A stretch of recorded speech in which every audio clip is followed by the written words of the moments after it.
कहते हैं कि देवी माँ अनंत शक्ति सती ही अपने असीम प्रवाह को कश्मीर की भूमि का रूप देकर अवतरित हुई।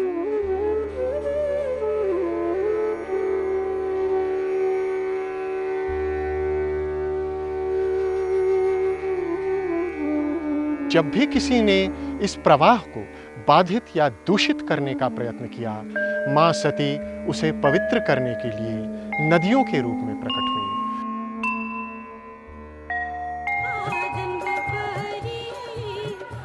स्त्रियों के रूप में मातृशक्ति का रूप लिया ताकि अपनी संतानों का उद्धार कर सके। ततस्तु सर्वदेशेषु जनः शुश्राव पार्थिव सती देवी नदी भूत्वा कश्मीरायां विनिर्गतः।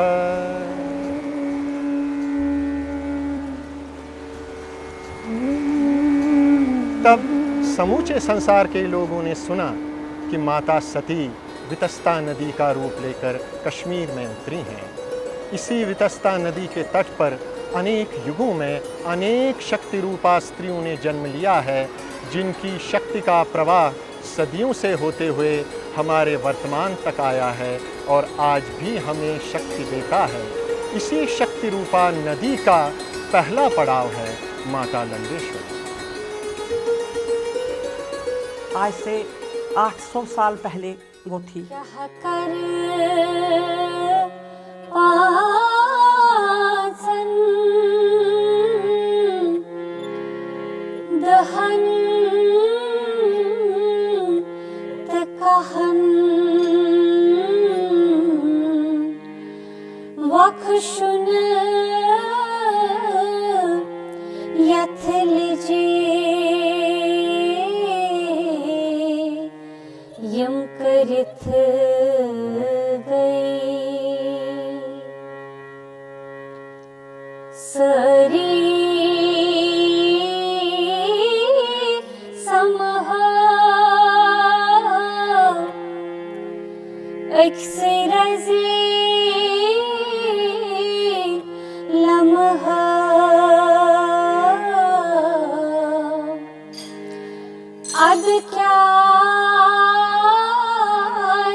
लाल देद कश्मीर की सर्वश्रेष्ठ और प्रतिष्ठित और महान कवित्री थी, शैव योगिनी थी।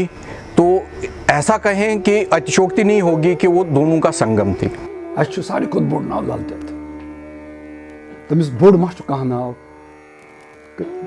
कश्मीर बल्कि कश्मीर मज क्या ऐसे को वन सह दुनियास मज यूता बोड़ नाव सच अवकिन ऐसी याद गोड़ अवकिन याद क्या तुम सन वाह Şu çuizavir zal vaharavi Kranzan mans chui tarit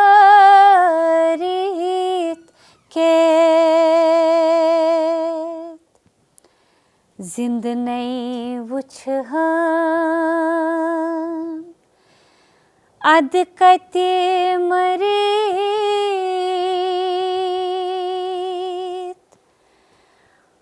Pan mans pan kard Vetsarit ket Zind nahi vuchhan Ad kati marit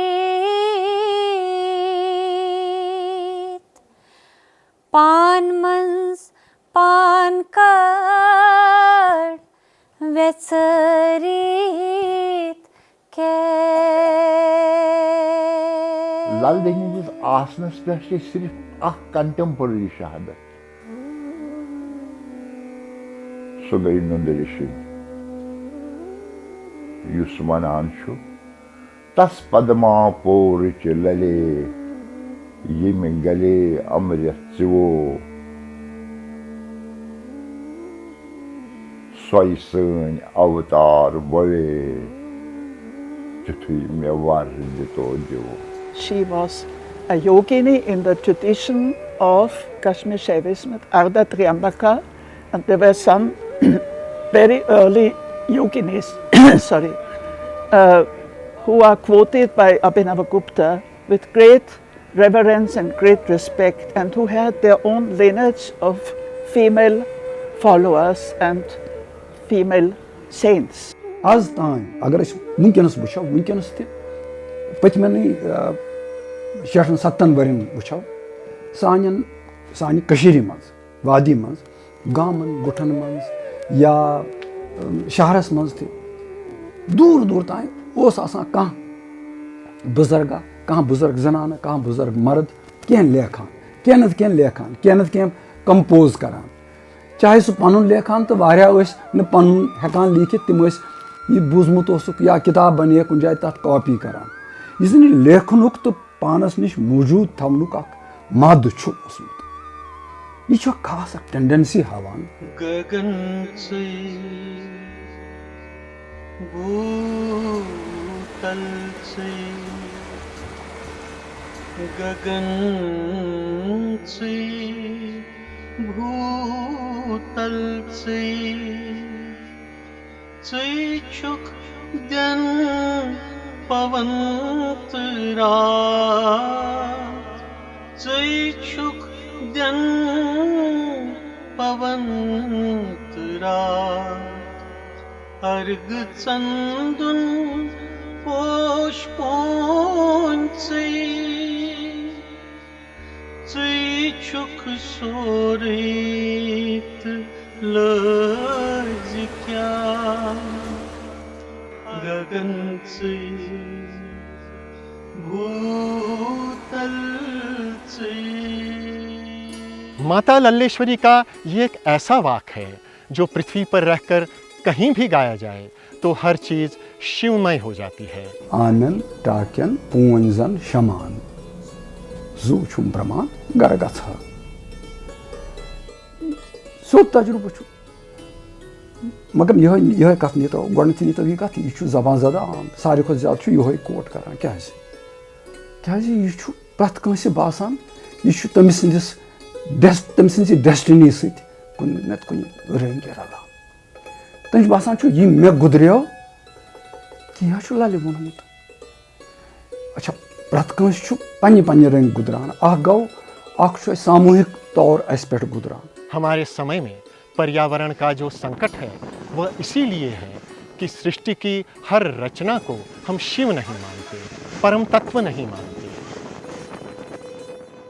14वीं सदी की संत थी शैव, उन्होंने शैव दर्शन उन्होंने अपने जीवन में जिया। वरन वरनम कुनै वाचुन नेबर दोपनम अंदर अचुन टीमेल लालिगो वाक्त वाचुन तवै ह्योत में नंगाई नाचुन नंगाई नाचुन शब्द वोनमुत वुचतो क्या असली अमुक मतलब यम सात यम जन शरीरस मज काम क्रोध लोभ मोह मद अहंकार मात्सर्य प्रेम द्वैत भाव वगैरह यम सात दूर करो अमी सात प्योर आत्म गसन वन नंग गसन गो तमाम आडम्बरों नश यम सात यह शरीर मन तो प्राण यम सात अमी नश आडम्बरों नश दूर गसन यह इतकन जन सर्फ कैंचल त्रावन या पिठम मसल त्रावन इथे शरीर गसन मन शरीर वगैरह सारी बुद्धि वुद्धि साफ गसन। वो उसने खुद कहा है आये वनिस आई थी वो इस संसार रूपी वनिस में जहाँ देना देना लेना देना दो लो सारा उसी पे है। आए वनिस तो गई कांद्रस तो आई थी इस संसार रूपी पंसारी के पास जहाँ लेना देना है, लेकिन गई कांद्रिस। कांद्र का नहीं है, कांद्र का मतलब है काह अंद्रिस जो 11 रूपी इंद्रियां हैं उनमें गई, यानी कि उनको इन्होंने वश में कर दिया। ठीक शिव की तरह ही माता लल्लेश्वरी कश्मीर के कण कण में मौजूद है। माता लल्लेश्वरी 1323 ईस्वी के सितंबर की पूर्णिमा को सती देश कश्मीर में पैदा हुई। 11 बरस की थीं तो पामपोर के सोम भट्ट से विवाह हुआ। सास तो ऐसी थी कि लल्लेश्वरी जो भी करे उसमें कोई ना कोई नुक्स निकाल ही लेती थी। ये सूत काता है या रस्सी बांधी है? इस रस्सी से क्या मैं गाय बांधूं? माँ ने तो कुछ सिखाया है नहीं और बाप ने मेरे मत्थे मर दिया इस राजरानी को। इन विभूतियों ने भी बहुत बहुत धीरज रखा है और धीरज रखने की वकालत भी की है। और इस बेहद महीन सूत को भी सांस ने तालाब में फेंक दिया। कहते हैं उस महीन सूत के इर्द गिर्द नदुर यानी कमल नाल उगाए। नदुर कश्मीर की झीलों से प्राप्त होने वाला अत्यंत स्वादिष्ट खाद्य पदार्थ है। लल्लेश्वरी के काते गए सूत का एहसास लोगों में उनके हर काम के लिए इतनी श्रद्धा पैदा करता है कि उनका हर काम कश्मीर की कुदरती चीजों के साथ मिलकर कश्मीर की चेतना का हिस्सा हो जाता है। जब उसका निर्वाण हुआ था, जो निर्वाण का दिन है, उसके बारे में भी अलग अलग राय है। तो कब हुआ उसके बारे में तो नहीं, मगर एक बात तो निश्चित है कि अनंतनाग ज़िले के एक गांव पड़ता है बीजबहाड़ा, तो वहीं पर उसने अपने प्राण त्याग किए थे। उसके बाद क्या हुआ, उसकी अंत्येष्टि कैसे हुई, कब हुई, उसके बारे में भी अलग अलग राय है। मगर एक राय ये बनती है, जो सर्वमत राय है, वो ये कहती है कि ललदेद जिस वक्त उसने प्राण त्याग किए तो उसकी काया कुंदन की तरह जो प्रज्वलित हुई थी। उसने एक जगह पे कहा है असी अस्थाई असी आसव, यानी कि वो परु जन्म का उसने दिखाया है कि परु जन्म असी अस्थाई असी आसव असी दौर को पतवत, यानी कि हम ही थे, हम ही होंगे और हम ही पीछे भी आ रहे हैं, हम ही पैदा हो रहे हैं। ये आत्मा मरती नहीं है, आत्मा सदा जीवित रहती।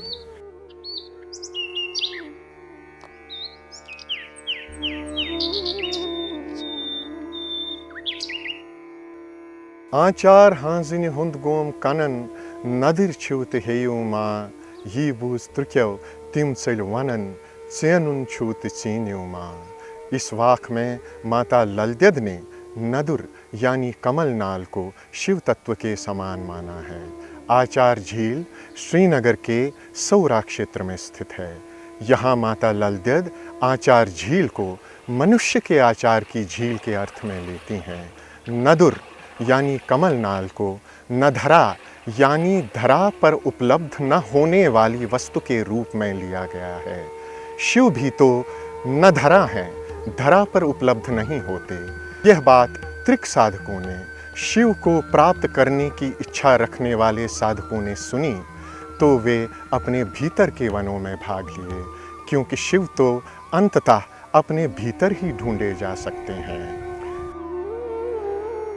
ललदेद में जो बातें अनुभव की है वो अद्वितीय है, अपूर्व है, और वहाँ से कश्मीरी हिंदू मानस ने बार बार शक्ति पाई, बार बार प्रकाश पाया। माता ललदेद की यह चेतना एक नदी के रूप में प्रवाहित होते हुए हमें जिस पड़ाव तक ले जाती है, उस पड़ाव का नाम है माता भागभरी।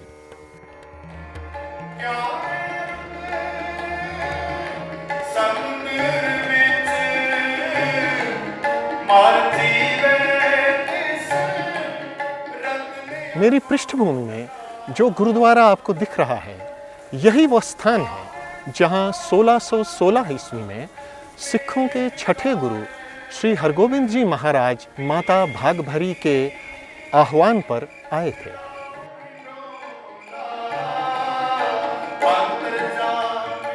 अरे माँ, तुझे पता है श्री गुरु हरगोबिंद जी महाराज के चरणों में बैठकर तो ऐसा लगा मान लो मुझे सब कुछ मिल गया। मुझे किसी और चीज़ की ज़रूरत महसूस नहीं हुई। मैंने तो सोचा भी नहीं था माँ कि पहली बार उनके यहाँ जाऊँगा और उन्हीं का बन के रह जाऊँगा। ऐसा ही होता है बेटा, जीवन को रास्ते पे लाने वाले ऐसे ही होते हैं। गुरु महाराज का हुक्म हुआ तो तू चला गया ना, तुझे गुरु मिल गया सेवाराम। जय गुरु महाराज की। तो माँ तू भी चलना, मैं अगली बार जाऊँगा तो तुम भी साथ चलना। उनके आज्ञा के बिना कैसे जाऊँगी? अच्छा माँ, मेरे संध्या का समय हो गया है, मैं पाठ करने चलता हूँ। तो गुरु हरगोबिंद साहब ने हुक्म किया, अमृतवेले दरबार साहब का जो सरोवर उसमें स्नान पानी करो, फिर वाहिगुरु सच्चे पातशाह का सतनाम वाहिगुरु जाप करो। रूहानी रिश्ता कायम हो गया और माता भागभरी ने गुरु महाराज के लिए कश्मीरी परिधान फिरन सिलना शुरू कर दिया। पंडित सेवाराम बार बार कहते रहे कि चलो गुरु महाराज के दर्शन मिलकर दोनों इकट्ठे कराते हैं, लेकिन न जाने क्यों माता भागभरी नहीं मानी। समय गुजरता गया।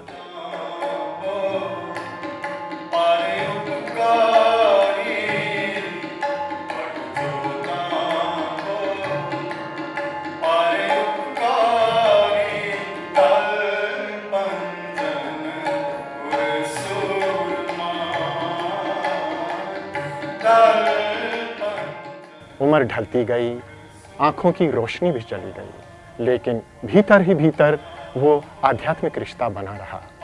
और एक दिन गोविंदवाल में भरी संगत में बैठे श्री गुरु हरगोविंद जी महाराज उठे और बोले कि कोई उन्हें बुला रहा है। जाऊंगी तो खाली हाथ थोड़ ना जाऊंगी, फेरन बनाऊंगी अपने हाथों से उनके लिए।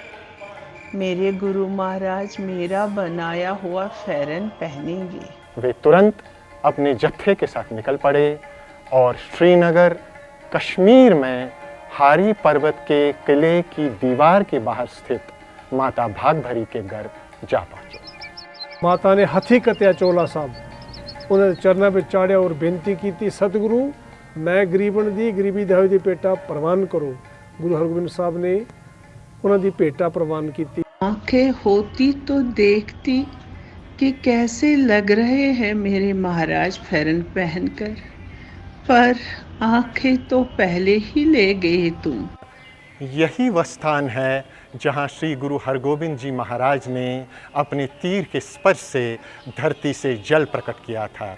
उसी पवित्र जल के छींटें माता भागभरी की आंखों पर देकर गुरु महाराज ने उन्हें ज्योति प्रदान की थी। तब से आज तक ये जल असंख्य आत्माओं को आध्यात्मिक प्रकाश से आलोकित कर चुका है।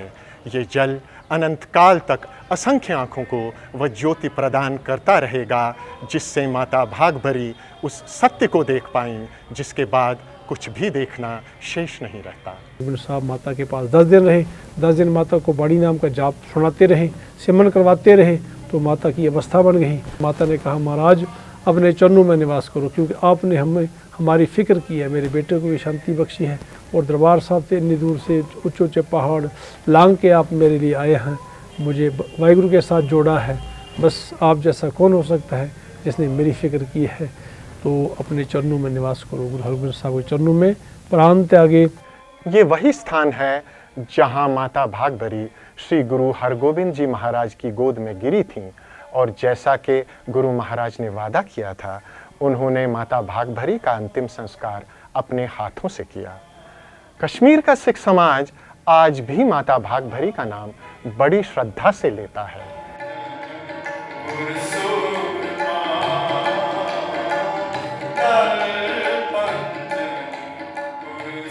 इससे स्पष्ट होता है कि कश्मीर की नारी शक्ति का संपर्क कश्मीर से बाहर की महान आध्यात्मिक विभूतियों के साथ था।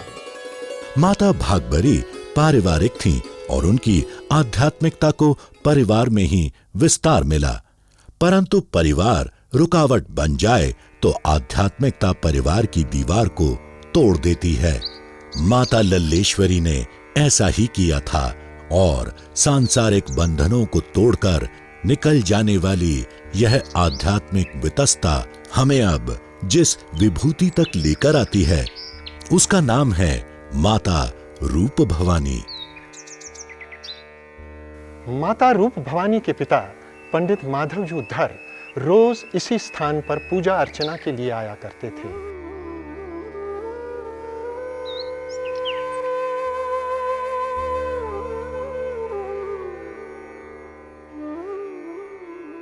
ये कश्मीर की इष्ट देवी मां शारिका का तीर्थ स्थल है, जो श्रीनगर कश्मीर की पहाड़ी हारी पर्वत पर स्थित है।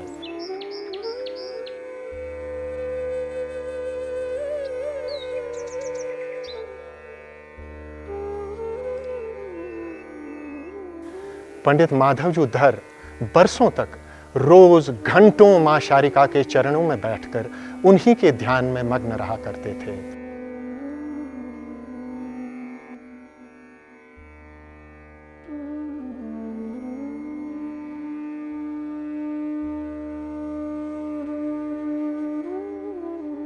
उनकी साधना से प्रसन्न होकर मां शारिका ने साक्षात दर्शन दिए और वरदान मांगने को कहा। इसने शारिका भगवती से तप करके बहुत मेहनत, पूजा पाठ, लगन से उसने इसके घर में अवतार डाले। कहता आपको क्या चाहिए? इसने नहीं कहा मुझे गाड़ी चाहिए, दौलत चाहिए, मकान चाहिए, बच्चे चाहिए, कुछ नहीं मांगा कि आप मेरे घर में आना चाहिए।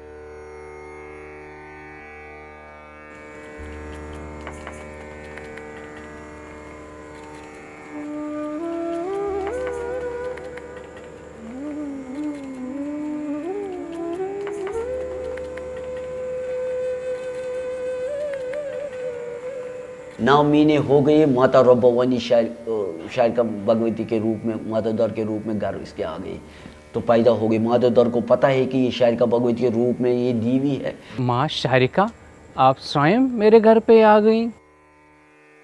ओरति जीवा योरति जीवा जीवस जीवा रस ख्यावान युस छुई नाना रंग पान रवान सुई छुई प्रथ कुन पान वातान चोन म्योन लोन ब्युन ब्युन तय नत चोन म्योन अकोई आसान है।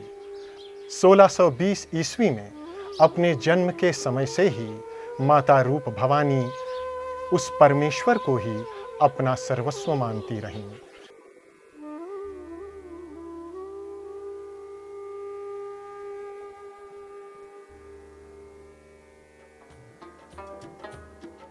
मैं रूप भवानी अत्यंत शुद्ध विद्याधर रूप भगवती ललद्यद को परम गुरु मानकर ओंकार की तरह उन्हें अपने निर्मल हृदय में स्थित करती हूँ तथा अपने पिता माधव को शिव स्वरूप मानकर उन्हें परम ब्रह्म स्वरूप जानकर ब्रह्म ज्ञान में लीन हो रही हूँ। ओम ग्वर अंतर तथ निर्मलम शब्द अत्यंत विद्याधरम लल नाम लल परमागरम शिव माधव नाहम परम ब्रह्म सोहम। इस वाक्य में माता रूप भवानी कश्मीर की स्त्रियों की आध्यात्मिक परंपरा से स्वयं को जोड़ती हैं। कश्मीर की स्त्रियों की आध्यात्मिक परंपरा इस संसार को नहीं नकारती। माता ललद्यद की तरह माता रूप भवानी भी अपने इर्द गिर्द की हर वस्तु में परम तत्व की उपस्थिति को स्वीकार करती हैं। लेकिन ससुराल भी उन्हें ऐसी ही मिली जहां उनकी रूहानी ताकत को समझने वाला कोई नहीं था।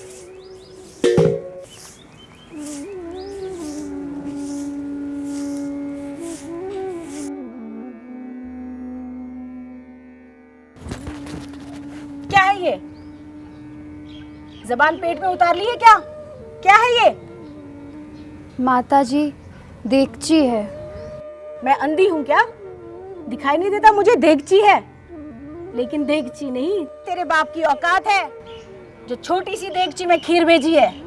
अब किसको दूं और किसको ना दूं? कौन सा मुंह लेके मोहल्ले में जाऊंगी?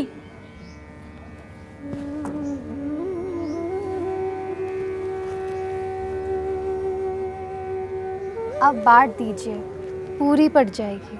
हाँ, कड़छी भर खीर भेजी है बाप ने और पूरी पड़ जाएगी। तुमने कहा और हो जाएगी। मेरी किस्मत ही फूटी थी, नहीं तो मेरे बेटे के लिए हूरों और परियों की कमी नहीं थी।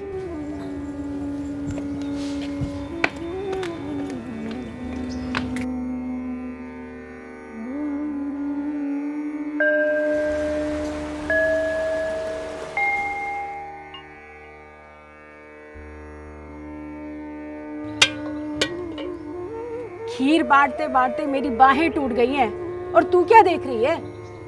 अब ये देगची लेने तेरे मायके से तेरा बाप आएगा क्या?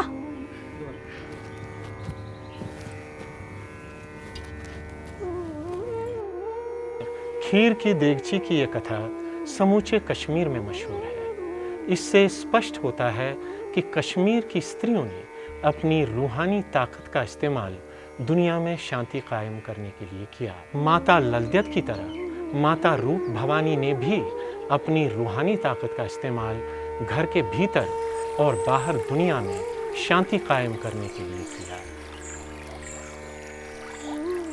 वहाँ पर माता ने 12.5 साल तपस्या किया है। वहाँ जो चश्मा है इस वक्त भी है, जाओगे याद करोगे, देखो उस चश्मे से ये अपना ये जटा अपना सिर धोता था। उस चश्मे से हर रोज़ जैसे इंसान घर में नहाते हैं उसी तरह फिर नहाते थे। ये जटा शटा सारा अपने बाल शाल बिल्कुल क्लियर होते।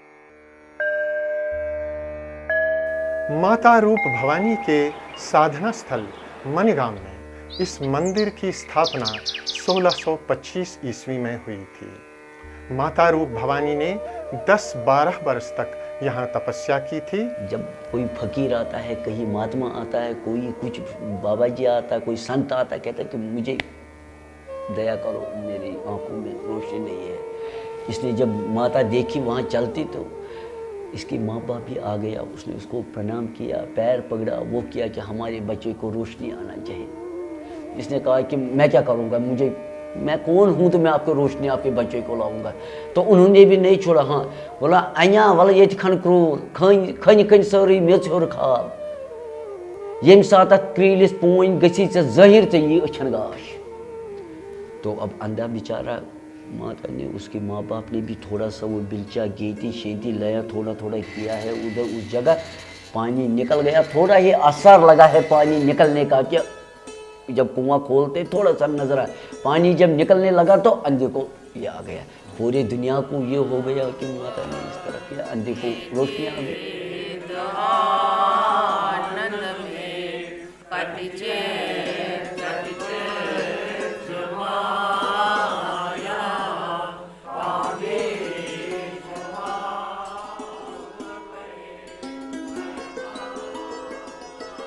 इस बात की अहमियत इसलिए भी है कि माता रूप भवानी शस्त्र और शास्त्र दोनों को ही दुनिया के कारोबार का हिस्सा मानती थीं।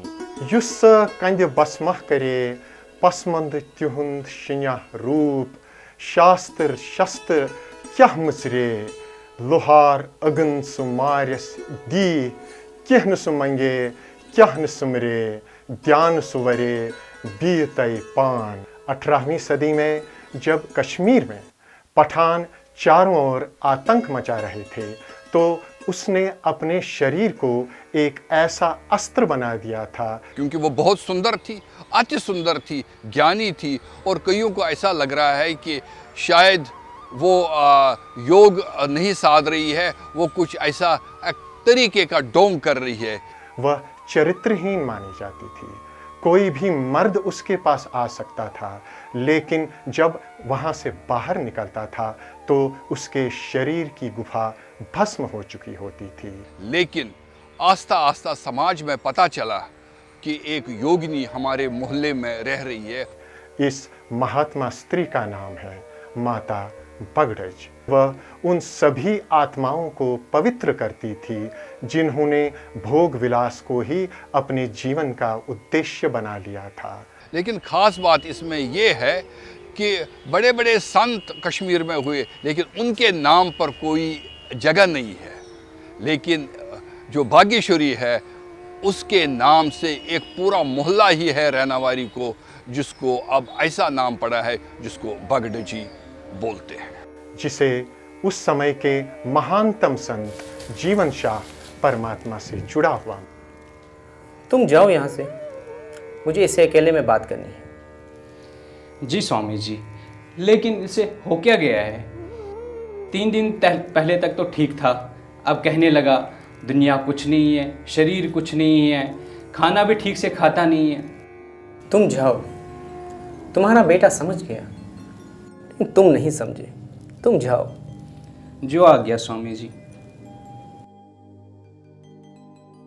माता बागेश्वरी जिनको बगड़ज बोलते हैं, उनका एक नियम था।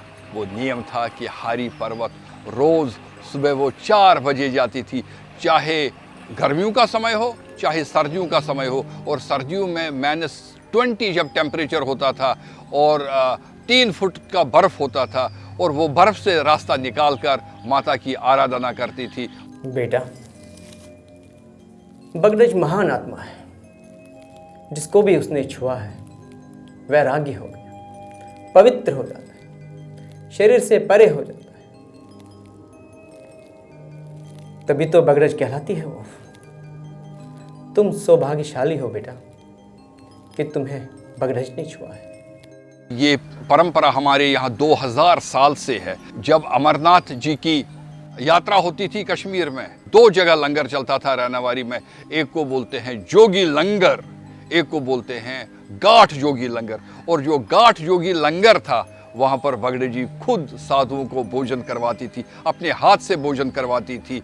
जो भैरव डल झील का भैरव है, जो भैरव रहनावारी का भैरव है, जो भैरव भगवान शिव को वीणा सुनाते हैं, उसी की आराधना शाम को रोज बगडज जी बागेश्वरी करती थी। जब उन्होंने शरीर छोड़ा तो पूरा इलाका उनके अंतिम संस्कार में शामिल हुआ। जब माता बगडजी का स्वर्गवास हुआ तो जीवन साहिब जो 16 साल के काग आसन से उठकर और उन्होंने चिल्लाया बगवुत व्यमान दयगर असलूट कि बगडजी के लिए, बग के लिए, बागेश्वरी जिनका असली नाम था, उनके लिए भगवान ने खुद विमान भेजा है उनको लेने के लिए। भगवान खुद अवतरित हुए उनको लेने के लिए, क्योंकि कहने को है कि जब वो स्वर्गवास हो गई और उनका अंतिम संस्कार करना था, अंतिम संस्कार में उनके के लिए केवल फूल मिले थे। ये सच भी था क्योंकि माता बगडज ने अपने पूरे वजूद को ये साबित करने में लगा दिया था कि आत्मा ही शिव है और वही हमारे भीतर और बाहर की सृष्टि को थामे हुए। कमच प्रक्ष माजस लह खारान, मुख प्रक्ष करान अर्जन सूर, कुडुर वनुंच बेस्वर ग्रना गारान, शन शन गालान ये फलवन नूर। माता रिस्दद 1880 ईस्वी में इस संसार में आईं। रिस्दद का अर्थ ही होता है अच्छी स्त्री। माता रिस्दद अच्छे से भी अच्छी थीं, जिन्होंने जीवन भर किसी को एक भी कड़वा शब्द नहीं कहा।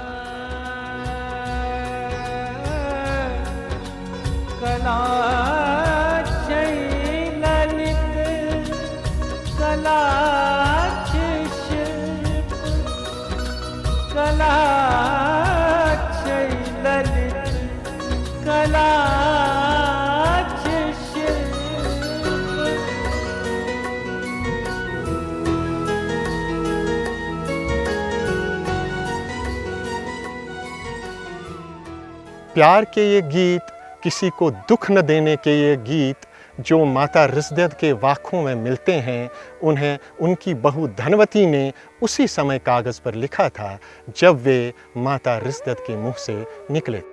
छोटी उम्र में ही पति की मृत्यु के बाद माता रिस्दद ने पुत्र हरिकृष्ण को चरखा कात कात कर पाला।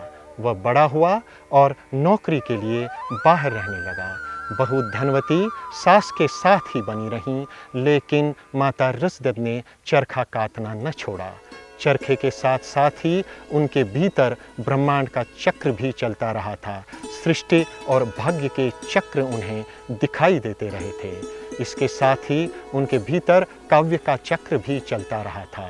बहू धनवती को जब भी फुर्सत मिलती, वह कागज़ और कलम लेकर बैठ जाती और सास के मुंह से निकले वाकों को देवनागरी लिपि में लिखती रहती, फिर उन्हें एक अलमारी में रख देती। ये सिलसिला 30 बरस तक चलता। अब समय अवसर आपका, जिंदगी छुप वरता अमा कठिन सवा, जिंदगी सुवो दुचोत समसोत यो है पर सुनाऊं पर खाऊं रटुन त्राऊं। माता रुचदद ने 86 बरस की आयु में शरीर छोड़ दिया।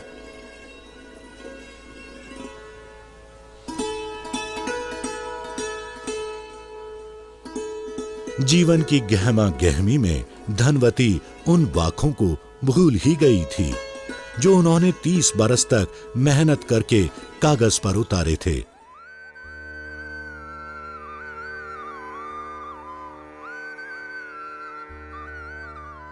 सास के शरीर छोड़ने के 12 बरस बाद बहू धनवती भी रोगग्रस्त हो गई। हरि कृष्ण ने अपनी पत्नी का बहुत इलाज कराया। अरे अरे लेटी रहे, तू उठना मत, दवाई पिला लूंगा ना मैं तेरे को। उठना तो पड़ेगा ही, इस दुनिया से ही उठ जाऊंगी तो कंधों पर भी उठाना पड़ेगा। कैसे पागलों वाली बातें कर रही हो तुम? जब भी जाऊंगी तुम्हारे कंधों पर ही जाऊंगी। एक काम ज़रूर कर लेना, ये ट्रंक खोल के देख लेना।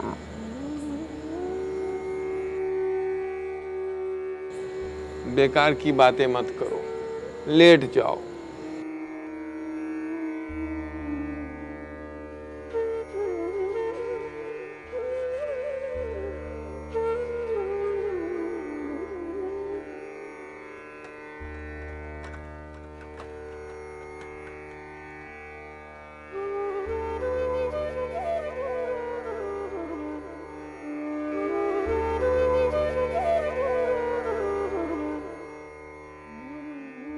हरि कृष्ण हैरान रह गए।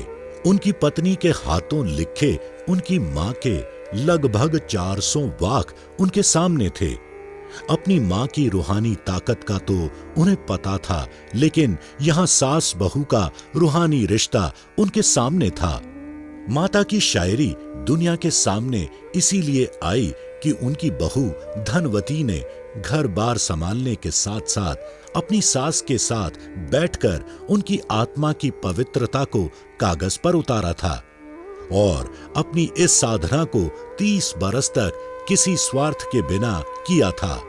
सास बहू के ऐसे रूहानी रिश्ते की मिसाल मिलना मुश्किल है।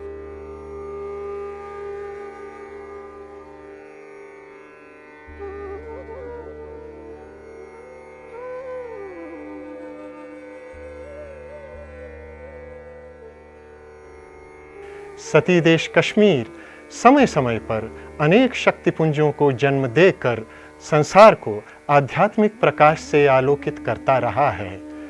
शक्ति के प्रवाह की यह नदी हमें इतिहास के उस बिंदु पर लेकर आती है जहां माता शारिका देवी का जन्म होता है।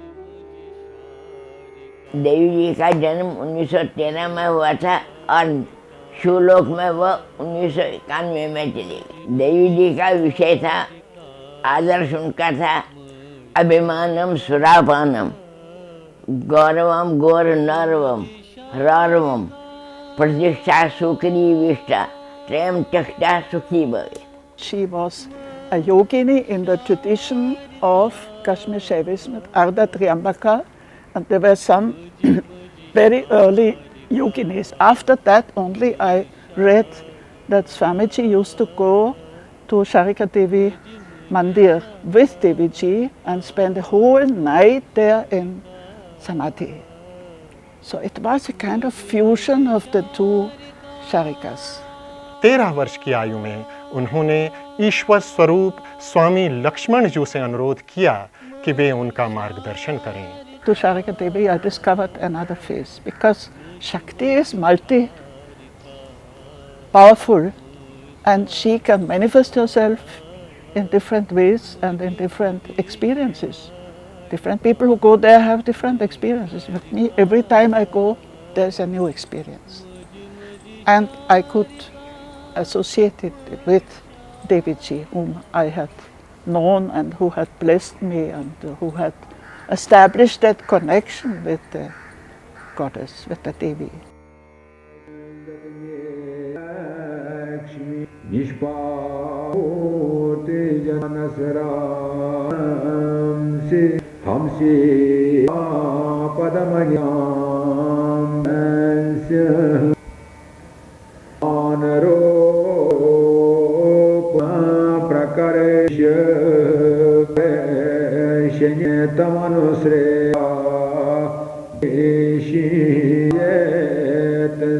Trabhavanayo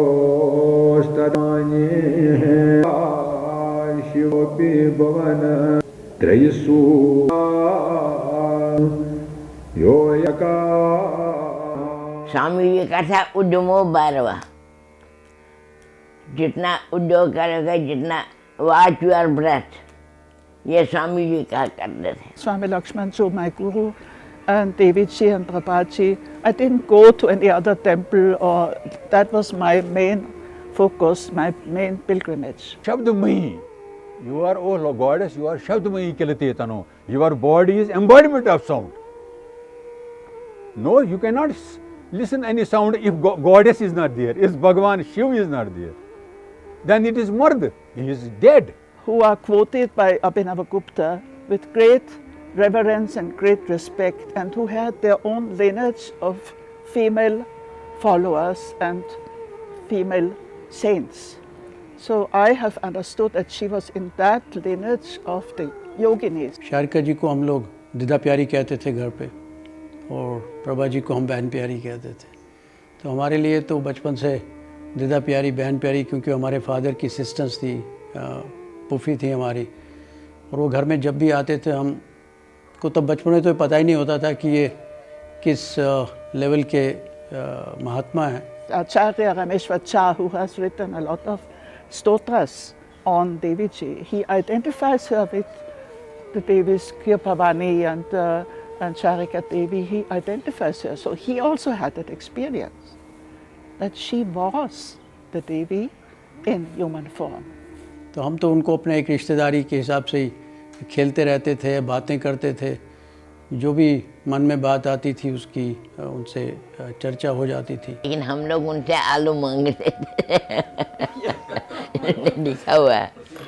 मैंने ये कहा है, ये सोने के लिए तैयार है, लेकिन कोई सोना नहीं मांगता है, सब आलू मांगते। वो बहुत शांत स्वभाव की थी, बातें बहुत कम करती थी, जो काम की बात है उसी को बात किया करती थी, और इधर उधर के जो गृहस्थ की ज़्यादा बातें उसमें वो पड़ा नहीं करती थी। She was so silent, so subtle, so transparent, and that very transparency made her an image of the goddess. So she was Charika Devi. लेकिन ऐसा ऐसा समझ में आया कि वो एक बड़ी ऊंची परिकाष्ठा की एक योगिनी थी। She had her own power and her own greatness, and we have to recognize that. And it is the same greatness which the goddesses are external manifestations, and she was a manifestation in human form. और शारिका देवी ने ऐसा किया जैसा किसी भी संत ने नहीं किया था। उन्होंने 57 वर्षों तक अपने गुरु के साथ रहकर उनकी सेवा की। Her own guru Swami Lakshman Chu also acknowledged it. Swami ji का बर्थडे होता था वहाँ पे, तो बर्थडे में स्वामी जी बड़े ऊपर तख्त पे बैठते थे ऊपर उसमें, तो देवी जी और प्रभा जी भी वहीं साथ में बैठती थी और पूजा होती थी सवेरे सवेरे उनकी। तो कई बार वहाँ उन शिष्यों में होता है आपस में, तो उन्होंने कहा कि देवी जी क्यों वहाँ बैठती हैं, हम भी शिष्य हैं वो भी शिष्य हैं, तो उनको भी शिष्यों के बीच में बैठना चाहिए। तो स्वामी जी ने कहा देवी जी से कि अब कल से वहीं बैठें, आप नीचे ही बैठेंगे, तो क्योंकि शिष्यों की यही कह रहे हैं कि उन्होंने कहा कैंचुन परवाह, I will, there is no problem in that. रात में इतनी तेज़ बारिश आई कि जो भी इंतज़ाम हो रहा था वो सारा भंग होने लगा।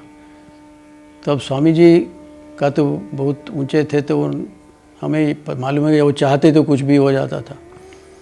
तो उन्होंने काफ़ी कोशिश की, फिर फाइनली अपने कमरे से बताती हैं पाँव से उन्होंने किया, ये शारिका कैंसा करते हुए ये चो नहीं problem.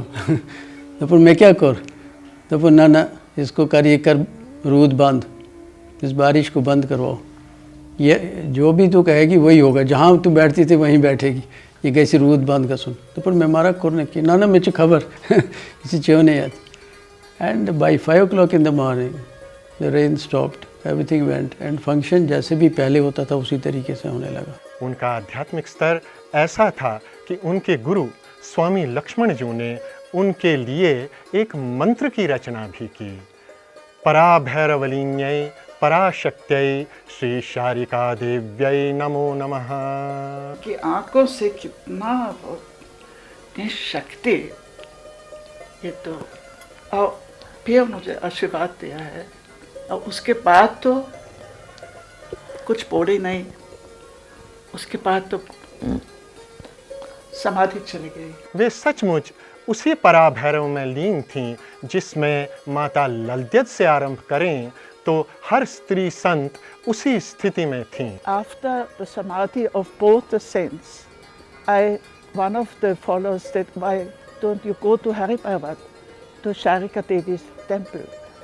And when I went there and I had that experience, it was nobody told me that she is identical with Sharika Devi, the goddess.